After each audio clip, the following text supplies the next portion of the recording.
Aska Kobuzer bongkar fakta tinju lawan Vicky Prasetyo. Tudingan Farhad Abbas pun terjawab. Putra Kalina Oktarani dan Deddy Kobuzer, Aska Kobuzer akhirnya mengungkapkan fakta soal bertinju dengan Vicky Prasetyo. Bahkan, Aska Kobuzer juga menjawab tudingan Farhad Abbas soal tinju dengan Vicky Prasetyo hanya settingan. Pengakuan Aska Kobuzer tersebut disampaikan kepada para host acara Tonight Show Net di Net TV belum lama ini.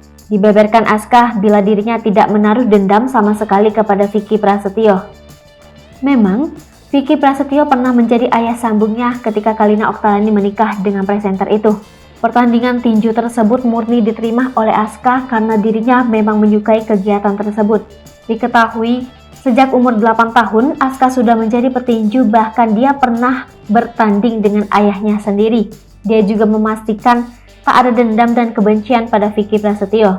Dijelaskan bila Aska dan Vicky Prasetyo sebenarnya adalah bertanding kickboxing. Kickboxing adalah olahraga modern yang telah berkembang dari beberapa seni bela diri. Dalam tinju, seorang pemain hanya bisa menggunakan tangannya untuk melemparkan pukulan ke lawan dan tidak bisa mengenai di bawah pinggang. Berbeda dengan boxing yang boleh melakukan tendangan ke lawan.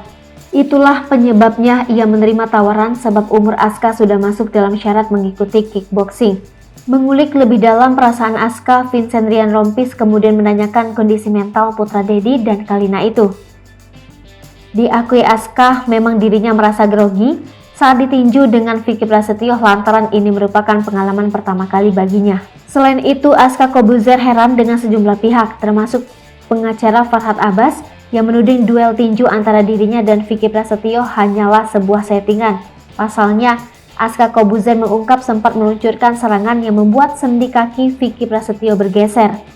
Usai melihat sendi kaki ayah tirinya bergeser, Aska Kobuzer mengutarakan ekspresi terkejutnya dengan sebuah tawa. Kendati sendi kakinya sudah bergeser, mantan suami Kalina Oktarani tersebut mengklaim masih bisa melanjutkan pertarungan.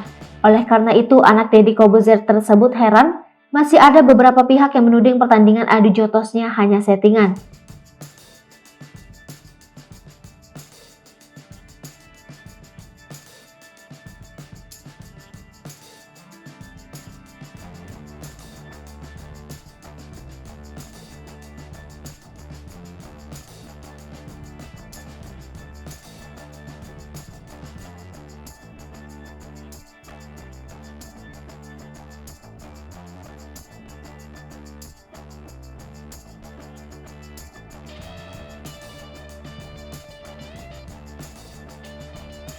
Satu Lipopo TV, jangan lupa komen, like, dan subscribe, serta tonton terus